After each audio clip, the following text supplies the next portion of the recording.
Concerns for the Eagles. Andrew Embley to miss a month with a foot injury and Beau Waters at least a fortnight with a calf problem.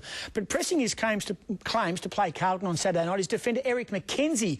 Whether he plays or not will determine the fate of Mitch Brown. Once again, the reliable defender will spend the next few days sitting on the edge of his selection seat. Caty Price has more.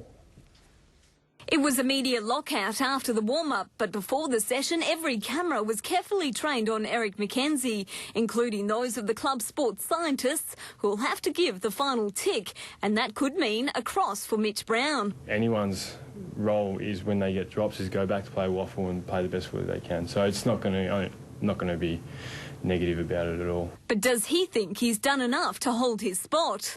Yeah, I think I have. It's a role he's resigned to as the fourth tall in the Eagles' defensive trio, and why he sought a trade to the Saints. West Coast wouldn't budge, holding him to this year's contract, but he insists there's no resentment. I wanted to leave for maybe opportunities. You know, I really love this club, and there's no denying that, and I still do.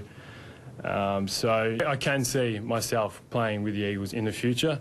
We just have to weigh it up at the end of the year. As for rumours, he'd be earning triple if the trade had come off. I wish.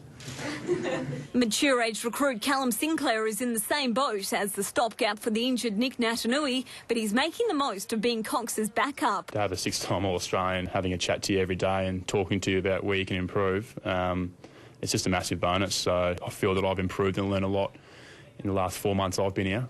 And, yeah, I think Dean's a massive reason for that. They'll take on a Blues outfit, minus Matthew Cruiser, and 0-3 for just the third time in more than 50 years. Nobody's panicking at all, and we still feel like we could do anything with this season. Starting with a win in the West, Mick Malthouse may not be off the mark at the Blues, but at Collingwood he won 4 of his last 5 at Patterson Stadium, and his new Chargers don't mind the trip either. We play quite well against both teams over there. It might be the bigger ground where we can use some of our speed, some of our quicker plays. So I think the boys are pretty confident when we go over there, and we like playing over there. Caty Price, 10 News.